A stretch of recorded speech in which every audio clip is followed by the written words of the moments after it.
എപ്പോഴെങ്കിലും വിവാഹകുദാശ പോയി നിൽക്കുമ്പോൾ നമുക്കറിയാം എന്ത് രസകരമായില്ലേ. നാഥാ നോക്കുക സുന്ദരി ഞാൻ ദൂരെ പോകരുതേ. സഭ ദൈവത്തെക്കുറിച്ച് പറഞ്ഞാണെങ്കിലും മണവാളിനും മണവാട്ടിയും തമ്മിലുള്ള സ്നേഹബന്ധം. പക്ഷേ ഇന്ന് ജീവിതത്തിലേക്ക് നോക്കുമ്പോഴോ അതൊന്നും അങ്ങോട്ട് ശരിയായിട്ടില്ല. പല വാഗ്ദാനങ്ങളും പൊളിഞ്ഞു പോയതുപോലെ നമുക്ക് തോന്നും. സഭയിൽ നിന്ന് കിട്ടിയ വാഗ്ദാനങ്ങൾ, കല്യാണത്തിന് തൊട്ട് മുമ്പ് കഴിക്കാൻ പോകുന്ന ആൾ ഫോൺ വിളിച്ചപ്പോൾ പറഞ്ഞ അന്ന് കിട്ടിയ വാഗ്ദാനങ്ങൾ, കല്യാണം കഴിച്ച ആദ്യ നാളുകളിൽ പറഞ്ഞ വാഗ്ദാനങ്ങളൊക്കെ പൊളിഞ്ഞിരിക്കുകയാണ്. പരിശുദ്ധ അമ്മ കുടുംബജീവിതത്തിൻ്റെ നാഥയാണ്. അമ്മയെക്കുറിച്ചൊരു ഭാഗം പറഞ്ഞുകൊണ്ട് നമ്മൾ കുടുംബജീവിതത്തിൻ്റെ ക്ലാസ്സിലേക്ക് ശ്രദ്ധിക്കും. ലൂക്കോസിൻ്റെ സുവിശേഷം 1-ാം അധ്യായം. വളരെ ചെറിയൊരു കാര്യം അച്ഛൻ പറയുന്നത്, പക്ഷെ നമ്മളൊന്ന് മനസ്സിൽ വെക്കുക. ലൂക്കോസിൻ്റെ സുവിശേഷം 1-ാം അധ്യായം 31 മുതലുള്ള തിരുവചനത്തിൽ വാഗ്ദാനങ്ങൾ, ദൈവം തരുന്ന വാഗ്ദാനങ്ങളെ എങ്ങനെ കൈകാര്യം ചെയ്യണം എന്ന് പഠിപ്പിക്കുന്നുണ്ട്. ലൂക്കോസ് 1:31 തൊട്ട് ഒന്ന് വായിച്ചേ. നീ ഗർഭം ധരിച്ച് ഒരു പുത്രനെ പ്രസവിക്കും. നീ ഗർഭം ധരിച്ച് ഒരു മകനെ പ്രസവിക്കും. മറിയത്തിൻ്റെ ഉടമ്പടി ജീവിതത്തിന് ദൈവം കൊടുത്ത വാഗ്ദാനമാണ്, നിനക്ക് യേശുവിനെ തരും. ഇനിയുള്ളത് ചിന്തിക്കുക. ഇനി ചില വാഗ്ദാനങ്ങൾ പറയുന്നുണ്ട്, ശ്രദ്ധിച്ച് കേൾക്കണം. നീ അവന് യേശു എന്ന് പേരിടണം. അടുത്തത് കേട്ടോട്ടോ. ഇത് നിങ്ങൾ 5 പറയും, 5 നിങ്ങൾ കാണാപ്പാടം പഠിക്കണം. അവൻ വലിയവനായിരിക്കും. 1, മാതാവിന് കിട്ടിയൊരു വാഗ്ദാനം, നിനക്ക് കിട്ടുന്ന ശിശു വലിയവനായിരിക്കും. എന്ന് വെച്ചാൽ വലിയ ആനക്കുട്ടിയുടെ വലിപ്പമുള്ള, അങ്ങനെയാണോ? അങ്ങനെയായിരിക്കുമോ? ബി ഗ്രേറ്റ്, ഒരു മഹാനായിരിക്കും. നിന്റെ കുഞ്ഞ് ഈ ലോകം അവനെ വിളിച്ചു പറയും, ഒരു മഹാനെന്ന് വിളിച്ചു പറയും. 1. അടുത്തത്, അത്യുന്നതന്റെ പുത്രൻ എന്ന് വിളിക്കപ്പെടും. 2, ഈ കൊച്ചിനെ കാണുമ്പോൾ നാട്ടുകാർ വിളിക്കും. ഇങ്ങോട്ട് ശ്രദ്ധിച്ചേ. ഈ കുഞ്ഞിനെ കാണുമ്പം നിന്റെ ചുറ്റുപാടുള്ള നാട്ടുകാർ ഈ കൊച്ചിനെ നോക്കി വിളിക്കും, ഇവൻ ദൈവപുത്രനാണ്. ഇപ്പം 2. ആരാ പറയുന്നതെന്നറിയോ? ദൈവത്തിൻ്റെ മാലാക. ആരാ? ഗബ്രിയേൽ മാതാവിന് വാഗ്ദാനം കൊടുക്കുക, അവൻ വലിയവനായിരിക്കും, ദൈവപുത്രനെന്ന് വിളിക്കപ്പെടും. അടുത്തത്, അവന്റെ പിതാവായ ദാവീദിന്റെ സിംഹാസനം ദൈവമായ കർത്താവ് അവന് കൊടുക്കും. ഇസ്രായേലിൽ അനേക രാജാക്കന്മാരുണ്ട്, പക്ഷെ ദാവീദിനെ പോലത്തെ ഒരു രാജാവ് ഉണ്ടായിട്ടില്ല. ദാവീദാണ് ഏറ്റവും ശ്രേഷ്ഠനായ രാജാവായിട്ട് അവർ കാണുന്നത്. ചിതറിക്കിടന്ന ചെറിയ നാട്ടുരാജ്യങ്ങളിൽ ഒരു സാമ്രാജ്യം പോലെ ആക്കിയത് ദാവീദാണ്.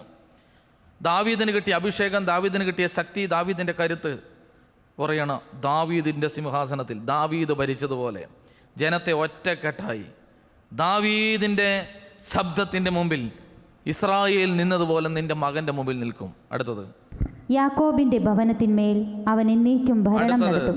അവനെ തോൽപ്പിക്കാൻ പറ്റില്ല, അവൻ എന്നേക്കും ഭരണം നടത്തും. സാധാരണ രാജാക്കന്മാർ ഭരിക്കും, വേറൊരു രാജാവ് തോൽപ്പിക്കുന്നത് വരെ. അത്രയല്ലേ ഉള്ളൂ, അത്ര നാളല്ലേ ഉള്ളൂ. ഇപ്പോൾ ക്രിസ്തുവിന് മുമ്പുണ്ടായിരുന്ന കുറേ രാജാക്കന്മാരല്ലേ, പോംബി, മഹാനായ അലക്സാണ്ടറെ തോൽപ്പിച്ചു. അലക്സാണ്ടർ പനി പിടിച്ചു മരിച്ചു. പിന്നെ വേറൊരു രാജാവ് വന്ന് എന്താ പോംബിയോ, അങ്ങനെ എന്തൊരു പേരുള്ളത്. ജൂലിയസ് സീസർ വന്നു. ജൂലിയസ് സീസർ കഴിഞ്ഞ് മാർക്ക് ആൻ്റണി ആ ക്ലിയോപാട്രയുടെ മുമ്പിൽ വീണ് അല്ലേ, സൗന്ദര്യത്തിൻ്റെ മുമ്പിൽ തോറ്റുപോയി. അഗസ്റ്റസ് സീസർ, ഇങ്ങനെ കുറേ രാജാക്കന്മാർ. അവരുടെ എല്ലാം ഭരണം തീരുന്നുണ്ട് അടുത്ത ശക്തിമാൻ വരുമ്പോൾ.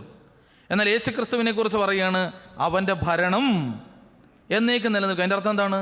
അവനെ തോൽപ്പിക്കാൻ കഴിയത്തില്ല. അടുത്തത്, അവൻ്റെ രാജ്യത്തിന് അവസാനമുണ്ടാകില്ല. അവൻ്റെ രാജ്യം തന്നെ അവസാനിക്കില്ല. 5 വാഗ്ദാനങ്ങൾ കിട്ടി. കുടുംബജീവിതത്തെക്കുറിച്ചാണ് അച്ഛൻ പറയുന്നത്. 5 വാഗ്ദാനങ്ങൾ കിട്ടി. ഇങ്ങനെ വാഗ്ദാനങ്ങളൊക്കെ കിട്ടി ജീവിക്കുകയാണ്.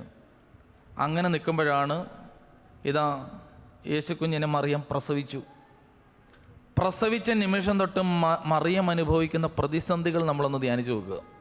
വല്ല സ്വസ്ഥതയുണ്ടോ? കൃപ നിറഞ്ഞവളെ നിനക്ക് സമാധാനം. എല്ലാ സമാധാനവും പോയി.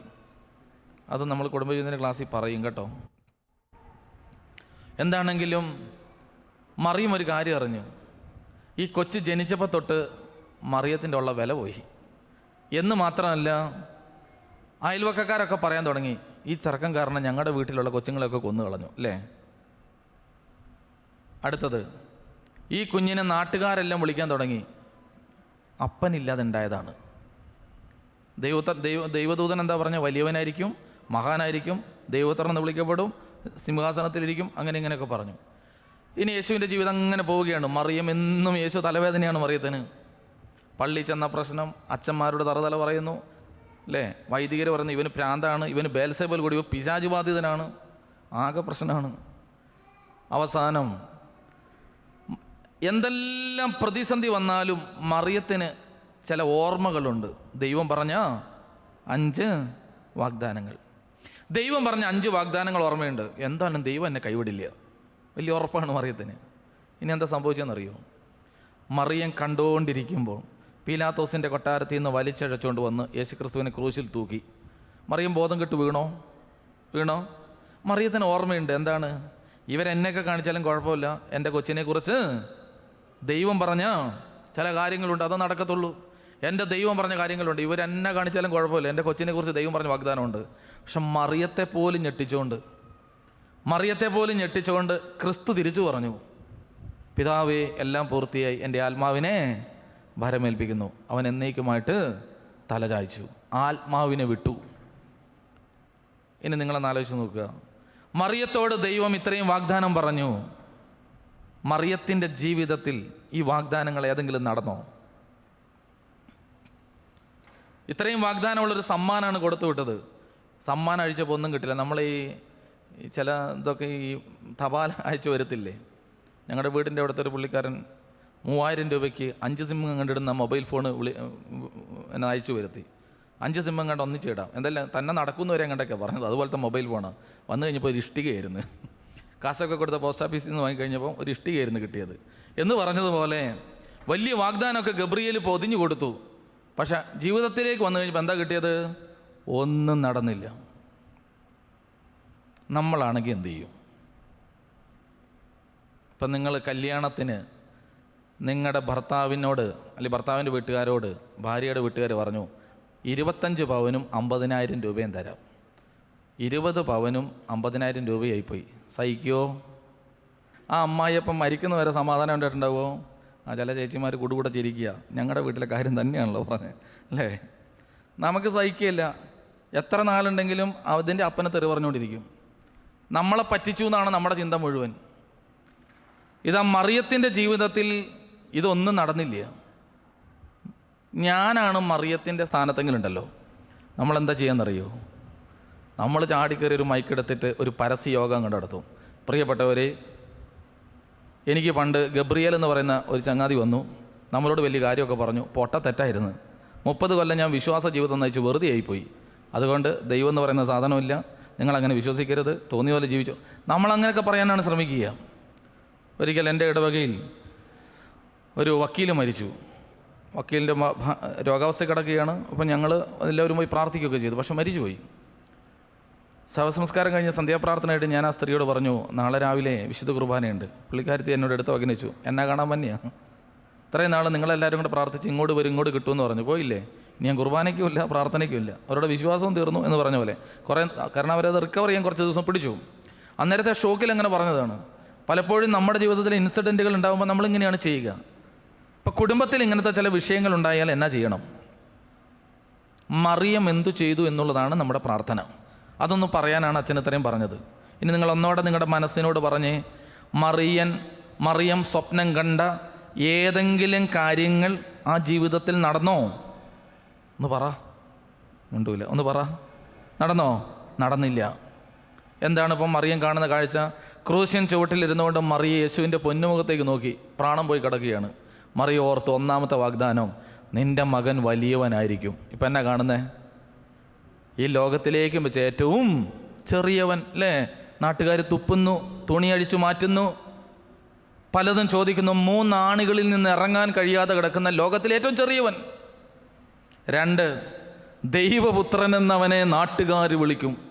അവിടെ കുറേ ആൾക്കാരിൽ നിന്ന് വിളിക്കുന്നുണ്ട്. എന്താ വിളിച്ചേ?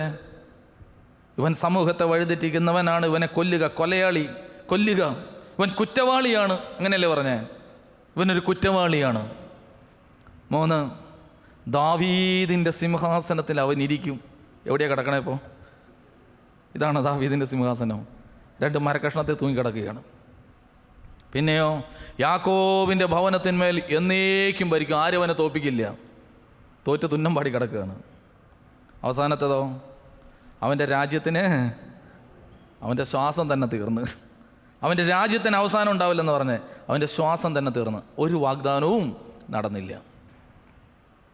ജീവിതത്തിൽ പദ്ധതികൾ പൊളിഞ്ഞു പോകുമ്പോൾ ദൈവ തിരുസന്നിധിയിൽ നിന്ന് പ്രാർത്ഥിച്ചെടുത്ത തീരുമാനങ്ങൾക്ക് എതിരായി സംഭവിക്കുമ്പോൾ നമ്മളിലും ഇങ്ങനത്തെ കുറേ പ്രശ്നം ഉണ്ടാവും. അതാ ഞാൻ ഇന്നലെ പറഞ്ഞ, മക്കളുണ്ടായില്ല, കടം വന്നു, ബിസിനസ് തകർന്നു, നമ്മുടെ സ്വപ്നങ്ങൾ തകർന്നു, കണക്ക് കൂട്ടൽ തെറ്റി. നമ്മളെന്ത് ചെയ്യും? നമ്മളൊന്നുകിൽ ഒരു കഷ്ണം കയറെടുത്തോണ്ട് ഓടും, ഒരു കുപ്പി വിഷം കൊണ്ട് നടക്കും, അല്ലെങ്കിൽ നാട് വിട്ടു പോകും, കള്ളും കുപ്പി എടുക്കും. നിരാശ, ദുഃഖം, ഇതല്ലേ നമ്മളെ പിടികൂടുക. ഞാൻ പറഞ്ഞ സത്യമല്ല, ഇങ്ങനെയല്ലേ സംഭവിക്കുക. മറിയം എന്താണ് ചെയ്തത്? ഇവിടെയാണ് മറിയത്തിൻ്റെ പ്രത്യേകത. മറിയം എന്താ ചെയ്തത്?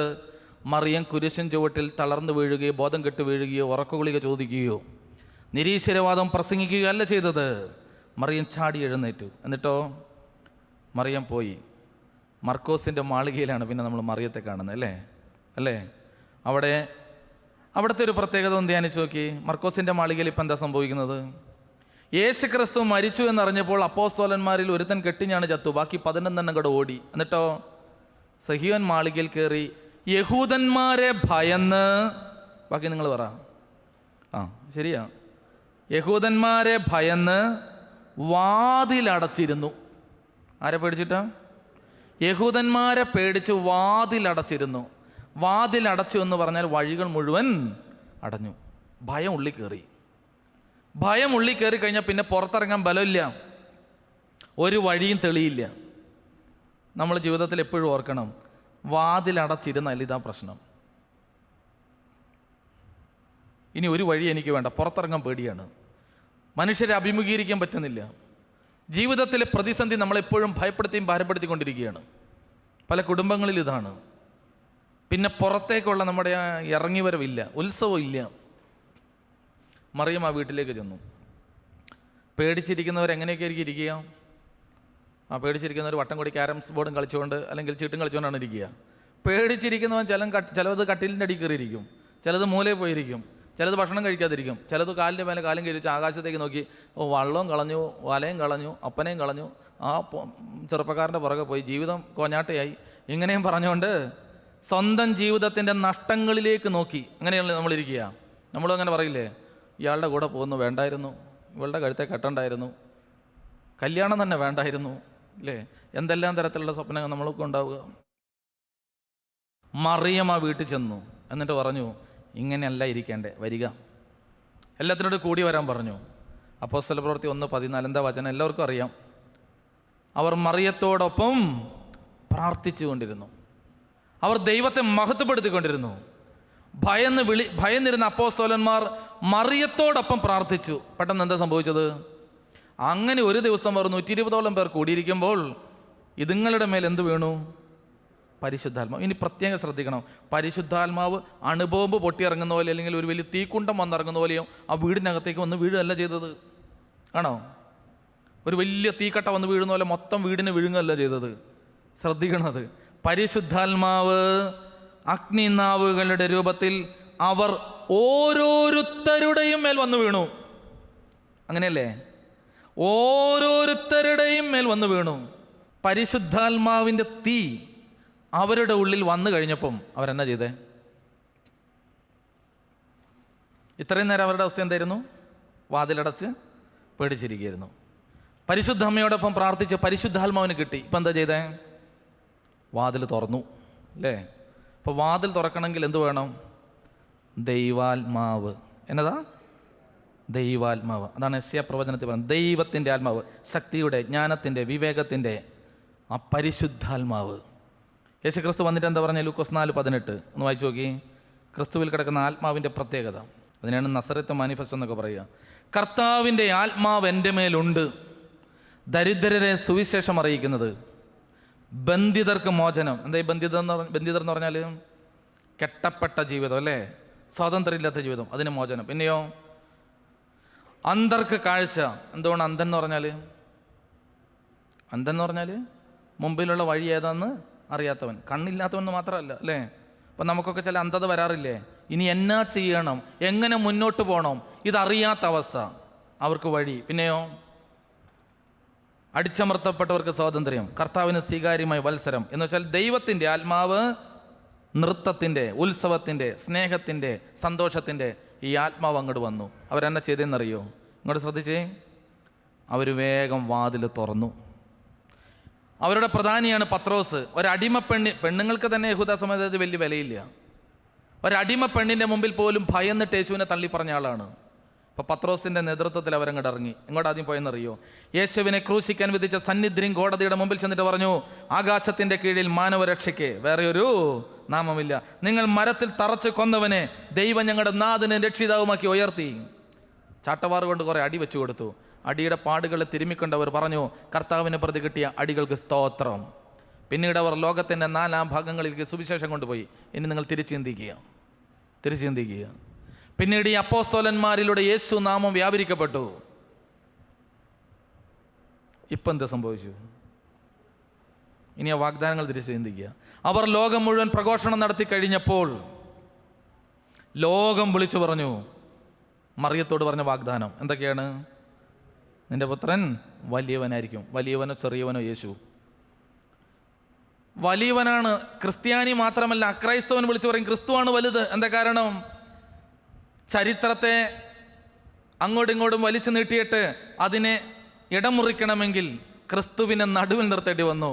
ചരിത്രകാരന്മാർ ചരിത്രത്തിൻ്റെ അളവുകോല് നിശ്ചയിച്ചപ്പോൾ അവർ പറഞ്ഞു, ക്രിസ്തുവിന് മുമ്പ്, ക്രിസ്തുവിന് ശേഷം. അങ്ങനെയല്ലേ കൊല്ലം തന്നെ അല്ലേ വർഷങ്ങൾ എണ്ണുന്നത്? അപ്പോൾ ഈ ജീവിതത്തിൻ്റെ വർഷങ്ങൾ, കാലത്തിൻ്റെ യവനിക, അതിനെ വേർതിരിക്കണമെങ്കിൽ കാലത്തിനേക്കാൾ ശക്തിയുള്ള ഒരുത്തം വേണം. ഇപ്പോൾ ഒരു ചെറിയ നദി ഒഴുകുകയാണെന്ന് കൂട്ടുക. ആ നദിയെ ഒന്ന് വേർതിരിക്കണമെങ്കിൽ ചെറിയൊരു കല്ല് കൊണ്ട് വെച്ചാൽ മതിയോ? ഒരു ഡാം തന്നെ കെട്ടണം, വേണ്ടേ? ഒരു ഡാം തന്നെ കെട്ടണം. കാലം ഇങ്ങനെ കിടക്കുമ്പോൾ കാലത്തെ വേർതിരിക്കാൻ, കാലത്തിൻ്റെ നടുവിൽ നിൽക്കാൻ വലിയവൻ വേണം. ക്രിസ്തുവിനെ കൊണ്ട് നിർത്തി. ലോകം വിളിച്ചു പറഞ്ഞു, അവൻ മരിക്കുന്നത് കണ്ട് ശതാധിപൻ തന്നെ വിളിച്ചു പറഞ്ഞു അവൻ ദൈവപുത്രനാണെന്ന്. അവൻ്റെ സുവിശേഷം ലോകത്ത് പ്രഘോഷിച്ചപ്പോൾ ജനം വിളിച്ചു പറഞ്ഞു, ഇവൻ ആരാണ്? ദൈവപുത്രൻ. അടുത്തത് ദാവീദിൻ്റെ സിംഹാസനം. എന്താണത്? രക്ഷകൻ ഇരിക്കുന്ന സ്ഥലം അല്ലേ? രക്ഷിക്കപ്പെട്ടവരെ ഭരിക്കുന്ന ആ സ്വർഗീയ സിംഹാസനം. അതൊരു കസേരയല്ല, അതൊരു ജീവിത ശൈലിയാണ്. അടുത്തത് യാക്കോബിൻ്റെ ഭവനത്തിന്മേൽ അവൻ ഭരണം നടത്തും. എന്തുവാ അത്? തെരഞ്ഞെടുക്കപ്പെട്ടവരെ ക്രിസ്തു നയിക്കും. അവസാനത്തത് അവൻ്റെ രാജ്യം അവസാനിക്കില്ല. ദൈവരാജ്യത്തെ തോൽപ്പിക്കാൻ ആരെ കൊണ്ടെങ്കിലും പറ്റുമോ? ലോകത്തിലെ ഏതെങ്കിലും രാജാക്കന്മാർക്ക് പറ്റുമോ? ഇല്ല. ചുരുക്കി എന്താ പറഞ്ഞതറിയോ? ദൈവം നമുക്ക് തന്ന വാഗ്ദാനങ്ങളൊന്നും നിറവേറാതിരിക്കില്ല. ക്രിസ്തുവിലൂടെ നമുക്ക് കിട്ടിയ ശക്തമായ വാഗ്ദാനമാണ് ദൈവത്തിൻ്റെ പരിശുദ്ധാത്മാവ്. ഒന്ന് പറഞ്ഞേ, എന്നതാ? ഇപ്പം നമ്മുടെ കുടുംബജീവിതത്തിന് ഇപ്പം നല്ല കുമ്പസാരമൊക്കെ കഴിഞ്ഞു. ഇനി കുടുംബജീവിതത്തിൻ്റെ പ്രതിസന്ധികളെ കൈകാര്യം ചെയ്യാൻ നമുക്ക് വേണ്ട സാധനമാണ് ദൈവത്തിൻ്റെ പരിശുദ്ധാത്മാവ്. ഇപ്പം നമ്മൾ പ്രാർത്ഥിക്കാൻ പോവുകയാണ്. കണ്ണുകളടച്ച് കൈകൾ നെഞ്ചോട് ചേർത്ത് വെച്ച് നമ്മുടെ കുടുംബത്തെ സമർപ്പിച്ച് പ്രാർത്ഥിക്കുക. യോശുവ വിളിച്ചു പറഞ്ഞു, ഇസ്രായേലേ കേൾപ്പീൻ, ഞാനും എൻ്റെ കുടുംബവും ഞങ്ങൾ യഹോവയെ സേവിക്കും. ഞങ്ങൾ യഹോവയുടെ മക്കൾ. നമുക്ക് ഈ പള്ളിയിൽ നിന്നുകൊണ്ട് ഹൃദയത്തിൽ പ്രതിജ്ഞ എടുക്കാൻ പറ്റണം. നമ്മെ ചുറ്റിയിരിക്കുന്ന, നമ്മെ ഭയപ്പെടുത്തുന്ന, നമുക്ക് അവകാശം പറയാൻ വെമ്പൽ കൊള്ളുന്ന പിശാചിൻ്റെ ദൂതന്മാർ ഇന്ന് വിറയ്ക്കണം, ഇന്നവർ ഞെട്ടി വീഴണം. എന്തെന്നാൽ ഹൃദയം കൊണ്ട് നാം പ്രഖ്യാപിക്കുകയാണ്, ഞാനും എൻ്റെ കുടുംബവും ഞങ്ങൾ കർത്താവിൻ്റെ സ്വന്തം. ഞങ്ങൾ വിശുദ്ധരുടെ ഗണത്തിൽപ്പെടാനുള്ളതാണ്. ഞങ്ങൾ സ്വർഗത്തിൻ്റെ അവകാശികളാണ്. ഞങ്ങൾ പരിശുദ്ധന്മാരുടെ ഗണത്തിൽ മാലാഖമാരാകാനുള്ളതാണ്. ദൈവത്തെ മഹത്വപ്പെടുത്താനുള്ളതാണ്. പിശാചിന് അവകാശം പറയാനുള്ളതല്ല ഈ ശരീരം. പിശാചിന് അവകാശം പറയാനുള്ളതല്ല ശരീരം. മോശയുടെ ശരീരത്തിന് പിശാച് അവകാശം പറഞ്ഞു. എന്തെന്നാൽ മോശയുടെ ഒരു പാപത്തെ അവൻ ചൂണ്ടിക്കാട്ടി. യോശുവയുടെ ശരീരത്തിന് പിശാച് അവകാശം പറഞ്ഞു. എന്തെന്നാൽ അവൻ്റെ ജീവിതത്തിൽ ഒരു ഇടർച്ചയെ പിശാച് ചൂണ്ടിക്കാട്ടി. കരുണാമയന ദൈവമേ, എൻ്റെ ശരീരം കൊണ്ട്, മനസ്സുകൊണ്ട്, ജീവിതം കൊണ്ട് എന്നിൽ വന്നുപോയ പാപത്തിൻ്റെ കറകളെ ചൂണ്ടിക്കാട്ടി എൻ്റെ ജീവിതത്തിന് പിശാച് അവകാശം പറയാൻ അവിടെ നിന്ന് അനുവദിക്കരുതേ. പകരം യേശുവിൻ്റെ തിരുശരീര രക്തങ്ങളാൽ സ്വന്തമാക്കപ്പെട്ട ഈ ജീവിതം യേശുവിൻ്റെ വകയെന്ന് പ്രഘോഷിപ്പാൻ, രക്തത്തിൻ്റെ സംരക്ഷണമെന്ന് ഘോഷിപ്പാൻ എൻ്റെ ആന്തരികതയോടെ നിന്ന് ശക്തിപ്പെടുത്തണമേ. പാപത്തിൻ്റെ കറകളെ ഏറ്റുപറഞ്ഞുപേക്ഷിച്ച് എൻ്റെ ശരീരത്തിന്മേൽ, എൻ്റെ മനസ്സിന്മേൽ, എൻ്റെ ആത്മാവിന്മേൽ അവിടുത്തെ കുരിശിൻ്റെ മുദ്ര കൊണ്ട് അഭിഷേകം ചെയ്യണമേ. യേശുവേ നന്ദി, യേശുവേ സ്തുതി, യേശുവേ ആരാധന. വലത് കൈ ഉയർത്തി ഹല്ലേലൂയ, ഹല്ലേലൂയ, ഹല്ലേലൂയ. 2 രാജാക്കന്മാർ 20-ാം അധ്യായത്തിൽ ഒരു രാജാവിൻ്റെ ജീവിതം പ്രവചനങ്ങളിൽ പരിചയപ്പെടുത്തുന്നുണ്ട്. ആ രാജാവിൻ്റെ പേര് ഹെസക്കിയ എന്നാണ്. എന്തുവാ പേര്? ശ്രദ്ധിച്ചു കേട്ടെ. എന്താ പേര്? പറ. ഹെസക്കിയ. വലിയ കുഴപ്പമില്ലാത്ത ഇസ്രായേലിലെ ഒരു രാജാവാണ് ഹെസക്കിയ. ഒത്തിരി ഭരണപരിഷ്കാരങ്ങളൊക്കെ ദൈവനാമത്തിൽ ചെയ്ത മനുഷ്യനാണ് അത്ര ഹെസക്കിയ. രാജാവാണെങ്കിലും ഹെസക്കിയയുടെ ജീവിതത്തിൽ രോഗം വന്നു. ശരീരത്തെ രോഗം ബന്ധിച്ചു. രാജപദവിയിലാണെങ്കിൽ ഓർക്കണം, ശരീരം ബലഹീനമാക്കപ്പെടും. ഹെസക്കിയയുടെ ശരീരത്തിൽ രോഗം വന്നു. രാജാവിൻ്റെ ശരീരത്തിൽ രോഗം വന്നപ്പോൾ, രാജാവിന് രോഗം വന്നാൽ ഏറ്റവും കൂടുതൽ ഭയം ഉണ്ടാവുക ആർക്കെന്നറിയോ? രാജാവ് രോഗബാധിതനായാൽ രാജഭരണം നടക്കുന്ന രാജ്യങ്ങളിൽ ഏറ്റവും കൂടുതൽ പേടിക്കുന്നത് വൈദ്യന്മാരാണ്. രാജാവ് ഇവർ ചികിത്സിച്ച് സുഖപ്പെട്ടില്ല എങ്കിൽ അതിങ്ങളുടെ തല കണ്ടിക്കും. ഇങ്ങനെയാണ് നമ്മൾ കേട്ടിട്ടുള്ളതല്ലേ. രാജാവിന് സൗഖ്യം കിട്ടിയില്ലെങ്കിൽ ആ വൈദ്യൻ്റെ കാര്യം പോക്കാം. ഇതാ അവിടത്തെയുള്ള മുഴുവൻ വൈദ്യന്മാരും വന്ന് ഹെസക്കിയ രാജാവിനെ ചികിത്സിച്ചു. വല്ല ഗുണമുണ്ടായോ? ഇല്ല. വൈദ്യന്മാരൊക്കെ വിറച്ചു. ഇനി നമ്മൾ ആ രംഗം നന്നായിട്ട് നമ്മുടെ മനസ്സിനകത്ത് ധ്യാനിക്കണം. രാജകൊട്ടാരം, രാജാവിന്, നമ്മുടെ വീട്ടിൽ കൊച്ചിന് പനി വന്നാൽ നമുക്ക് സ്വസ്ഥതയുണ്ടോ? കൊച്ചിന് പനി വന്നാൽ പോലും നമുക്ക് സ്വസ്ഥതയില്ല. ഇപ്പോൾ ഇതാ ഇസ്രായേലിലെ രാജാവ് രോഗബാധിതനെ കിടക്കുകയാണ്. രാജ്യം തന്നെ ആകെ അസ്വസ്ഥമായി നിൽക്കുകയാണ്. ഏതു വൈദ്യൻ വന്ന് സുഖപ്പെടുത്തും? കിങ്കരന്മാർ ലോകം മുഴുവൻ ഓടി നടക്കുകയാണ്. രാജാവിനെ സുഖപ്പെടുത്താൻ പറ്റിയ മരുന്നുള്ള വൈദ്യനുണ്ടോ? ഒരു വൈദ്യനും വരുന്നില്ല. ഒരുപക്ഷെ പല വൈദ്യന്മാരും ചികിത്സിച്ച് രോഗം ഭേദമാകാത്തതുകൊണ്ട് കൽത്തുറുങ്കി കിടക്കുന്നുണ്ടാകും. രാജാവിൻ്റെ സൗഖ്യമാണ് നാട് മുഴുവൻ ആഗ്രഹിക്കുക, ഇഷ്ടമുണ്ടെങ്കിൽ ഇല്ലെങ്കിലും, അല്ലെങ്കിൽ ജീവൻ പോവുകയും. അങ്ങനെ നിൽക്കുമ്പോൾ ഹെസക്കിയായ്ക്ക് ഒരരുളപ്പാട് കൊടുക്കാൻ ആമോസിൻ്റെ പുത്രനായ യെശയ്യാ എന്ന് പറയുന്ന ദൈവപുരുഷനോട്, പ്രവാചകനോട് സ്വർഗം കൽപ്പിച്ചു. പ്രവാചകനായ യെശയ്യാ രാജകൊട്ടാരത്തിൽ ചെന്നു. നമ്മൾ ഓർക്കുക, നമ്മുടെ വീട്ടിൽ ഒരു അമ്മ അല്ലെങ്കിൽ ഒരു അപ്പൻ ഒരു 10-90 വയസ്സായി മരണത്തോട് മല്ലടിച്ച് കിടക്കുകയാണ്. അപ്പോൾ അച്ഛൻ വന്ന് പ്രാർത്ഥിക്കുമ്പോഴും എന്ത് പ്രാർത്ഥിക്കണം എന്നാണ് കിടക്കുന്ന ആളുടെ ആഗ്രഹം. നോക്കുന്നവരുടെ ആഗ്രഹം പണ്ടാരം ഒന്ന് ഒടുങ്ങി കിട്ടിയാൽ മതി എന്നായിരിക്കും. എന്നാലും കിടക്കുന്ന ആളുടെ ആഗ്രഹം എന്താണ്? ഒന്നോടെ എഴുന്നേറ്റ് ആ കരിക്കും കൂടെ കുടിച്ചിട്ട്, അല്ലേ, എന്തെങ്കിലും ഒന്നും കൂടെ ഒന്ന് സുഖപ്പെടാൻ. ഇതാ രാജാവ് അങ്ങനെ കിടക്കുമ്പോൾ രാജാവിൻ്റെ ഓർമ്മയ്ക്കും ബോധത്തിനും ഒരു കുഴപ്പമില്ല. ഇപ്പോഴും രാജകൽപ്പന പുറപ്പെടുവിക്കാം, ശക്തനാണ്, പക്ഷെ ശരീരം രോഗബാധിതമാണ്. ഹെസക്കിയ കടന്നിങ്ങോട്ട് വന്ന് ദൈവം യെശയ്യാ പ്രവാചകനോട് പറഞ്ഞു, നീ യെശയ്യായുടെ വീട്ടിൽ ചെന്ന് പറയുക, കർത്താവ് അരുളി ചെയ്യുന്നു, വീട്ടുകാര്യങ്ങൾ ക്രമപ്പെടുത്തുക, എന്തെന്നാൽ നീ മരിക്കും, സുഖപ്പെടില്ല. അത്ര എളുപ്പമുള്ള കാര്യമാണെന്ന് എനിക്ക് തോന്നുന്നില്ല. ഒരാളുടെ മുഖത്ത് നോക്കി പറയാൻ പോലും നമുക്ക് ധൈര്യമില്ല, അല്ലേ? നമുക്കൊരു ചെറിയ ഒരാൾ അല്പം പോലും വേദനിപ്പിക്കാൻ പോലും എന്തൊക്കെ പറഞ്ഞാലും നമ്മുടെ മനസ്സനുവദിക്കില്ല. ഉദാഹരണം, നിങ്ങൾ ബസ്സിൽ കയറിയിരിക്കുകയെന്ന് വിചാരിക്കുക, സീറ്റിൽ കയറിയിരിക്കുകയാണ്, ബസ്സിൽ സീറ്റ് മുഴുവൻ ഫുള്ളാണ്. അങ്ങനെ ഇരിക്കുമ്പോൾ നിങ്ങളുടെ സീറ്റിൻ്റെ അടുത്ത് ഒരു ഗർഭിണിയാണ്, വേറൊരു കൊച്ച് എളിയിലും ഉണ്ടെന്ന് വിചാരിക്കുക. ഒരു 1.5-2 വയസ്സുള്ള കൊച്ചിന് എളിയിലും വെച്ച് ഗർഭിണിയായൊരു സ്ത്രീ നിങ്ങളുടെ അടുത്ത് വന്ന് നിന്നു. നിങ്ങളെന്ത് ചെയ്യും? അത് നമ്മൾ കാണുന്നുണ്ടല്ലോ, എഴുന്നേറ്റ് കൊടുക്കും. പെണ്ണുങ്ങൾ പ്രത്യേകിച്ച് എഴുന്നേറ്റ് കൊടുക്കും. നമ്മളൊരൊറ്റ കാര്യം ചെയ്യാൻ ചെയ്യും, കണ്ണടച്ചൊങ്ങ് ഉറങ്ങും, ഭയങ്കര കൂർക്കം വലിച്ചു പറ്റിയാൽ ഉറങ്ങും. എന്നിട്ട് ഇടയ്ക്ക് ഇങ്ങനെ നോക്കും, ഇറങ്ങിയോ, ആരെയും സീറ്റ് കൊടുത്തോ, അല്ലേ? എന്തിനാ ഈ ഉറക്കം ഉറങ്ങുന്നത്? ഞാനത് പറയാനാണ് പറയും, എന്തിനാ ഈ ഉറക്കം ഉറങ്ങുന്നത്? അത് കണ്ടു നിൽക്കാനൊരു കരുത്തില്ല, അല്ലേ? ഈ മറ്റുള്ളവർ എന്നെ വിചാരിക്കും, ഒരു കരുത്തില്ല നമുക്ക്. ഇതാണ് നമ്മൾ. അങ്ങനെയാണെങ്കിൽ രാജ്യം ഭരിക്കുന്ന രാജാവിൻ്റെ മുമ്പിൽ ചെന്നിട്ട് നീ മരിച്ചു പോകുമെന്നൊക്കെ പറയണമെങ്കിൽ ഇച്ചിരി ദൈവ ചൈതന്യം തന്നെ വേണം.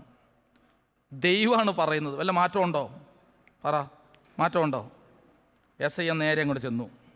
ഹെസക്കിയ ഇങ്ങനെ കിടക്കുകയാണ്. പത്നിമാർ, തോഴിമാർ, മന്ത്രിമാരെല്ലാം സൗഖ്യത്തിന് വേണ്ടി പ്രാർത്ഥിക്കുന്നു, അന്വേഷിക്കുന്നു. അപ്പോൾ പ്രവാചകൻ കടന്നു വന്നിട്ടു. ഹെസക്കിയയ്ക്ക് വലിയ സന്തോഷം, ദൈവപുരുഷൻ വന്നേക്കുന്നത്. യെശയ്യാ പ്രവാചകൻ അനേക അത്ഭുതം ചെയ്ത ആളാണ് വന്നിരിക്കുന്നത്. കൊതിയോടെ നോക്കി, നേരെ നോക്കി, ഒറ്റ സുവിശേഷ പ്രസംഗം. എന്താ പറഞ്ഞെന്നറിയോ? ആ പറഞ്ഞ കാര്യം ദമ്പതി ധ്യാനത്തിന് ഓർത്തോളണം. പ്രത്യേകിച്ച് കുടുംബനാഥന്മാർ ഓർത്തോളണം. എന്താ പറഞ്ഞെന്നറിയോ? ഹെസക്കിയ, നിന്റെ കുടുംബം ക്രമപ്പെടുത്തുക, നിന്റെ ഭവനകാര്യം ക്രമപ്പെടുത്തുക, നീ മരിക്കും, നീ സുഖപ്പെടില്ല. 3 സന്ദേശം കൊടുത്തത്.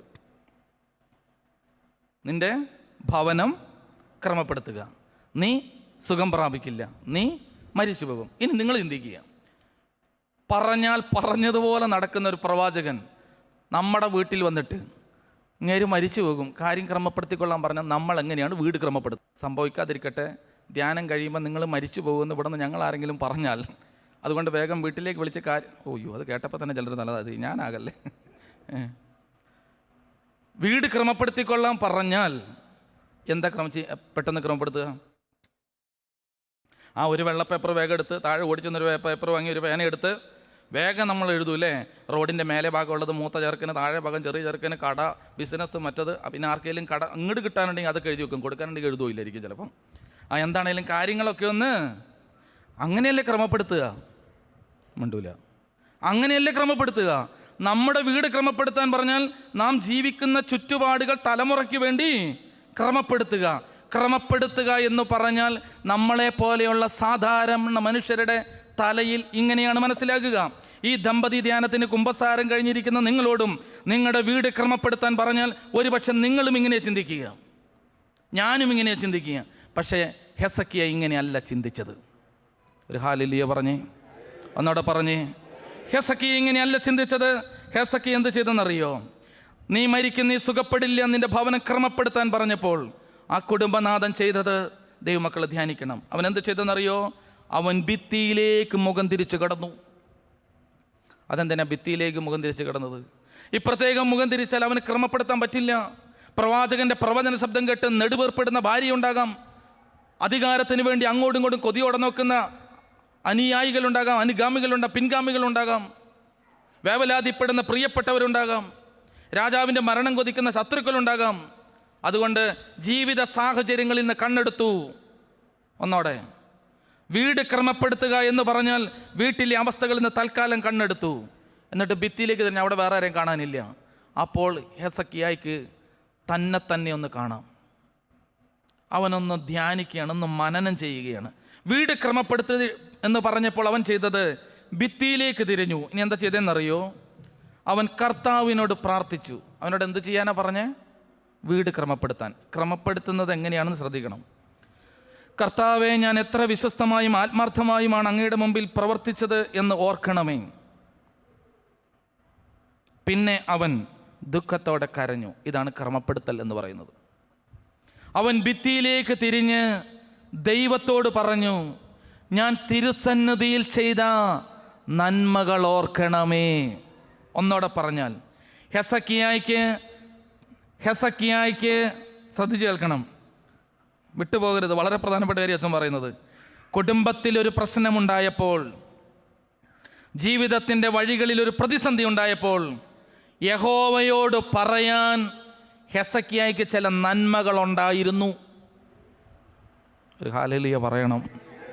ഹെസക്കിയായ്ക്ക് ചില നന്മകൾ ഉണ്ടായിരുന്നു പറയാൻ. ഹെസക്കിയ ഭിത്തിയിലേക്ക് തിരിഞ്ഞിട്ട് പറഞ്ഞു, ഞാൻ ചെയ്ത നന്മ പ്രവർത്തികൾ യഹോവേ നീ ഓർക്കണമേ. യഹോവയ്ക്ക് ഓർക്കാൻ കൊള്ളാവുന്നത് ചിലത് ഹെസക്കിയ ഈ ഭൂമി ചെയ്തിട്ടുണ്ടായിരുന്നു. 2, പിന്നെ അവൻ ദുഃഖത്തോടെ കരഞ്ഞു. 2. അപ്പം നന്മ പ്രവർത്തി ഓർക്കണം എന്ന് പറഞ്ഞിട്ട് പിന്നെ കരഞ്ഞെന്തിനാ? ഞാൻ ചെയ്ത നന്മ ഓർക്കണമേ എന്ന് പറഞ്ഞിട്ട് പിന്നെ കരഞ്ഞെന്തിനാ? നന്മ ഓർക്കണമേ എന്ന് പറഞ്ഞിട്ട് കരഞ്ഞതല്ല. ആദ്യത്തെ സെഷൻ ധ്യാനം കഴിഞ്ഞു, നന്മ ഓർക്കണമേ. പിന്നെ അവൻ ദുഃഖത്തോടെ കരഞ്ഞു. എന്തിനാണെന്നറിയോ? ചെയ്ത തിന്മകളെ ഓർത്ത് അവനൊന്ന് കരഞ്ഞു. ചെയ്ത നന്മകൾ ഓർത്ത് അവൻ ദൈവത്തെ മഹത്വപ്പെടുത്തി. ചെയ്ത തിന്മകൾ ഓർത്തപ്പോൾ അവന് കരച്ചിൽ വന്നു. അപ്പം അവന് തിന്മകൾ ഓർത്ത് കരയാനും നന്മകൾ ഓർത്ത് സ്തുതിക്കാനും പറ്റും. നന്മകൾ ഓർത്ത് സ്തുതിക്കുന്നതും തിന്മകളെ ഓർത്ത് കരയുന്നതിൻ്റെയും പേരാണ് ക്രമപ്പെടുത്തുക. നിങ്ങൾക്ക് മനസ്സിലായില്ല? പ്രിയപ്പെട്ടവരെ, സാധാരണ എന്നോടും നിങ്ങളോടും ക്രമപ്പെടുത്താൻ പറഞ്ഞാൽ നമുക്ക് ഭൂമിയിൽ കിട്ടിയിരിക്കുന്ന ദാനങ്ങളെ അങ്ങോട്ടും ഇങ്ങോട്ടും വെച്ച് ക്രമപ്പെടുത്താനേ നമുക്കറിയുള്ളൂ. സുവിശേഷം ഹെസക്കിയ രാജാവിന് തിരിച്ചറിഞ്ഞപ്പോൾ അവൻ ക്രമപ്പെടുത്തിയത് അവൻ്റെ ഹൃദയമാണ്. അവൻ ക്രമപ്പെടുത്തിയത് അവൻ്റെ ഹൃദയമാണ്, അവൻ്റെ ജീവിതമാണ്. ക്രമപ്പെട്ടതോ അവൻ്റെ ഭവനമാണ്. Hallelujah, hallelujah.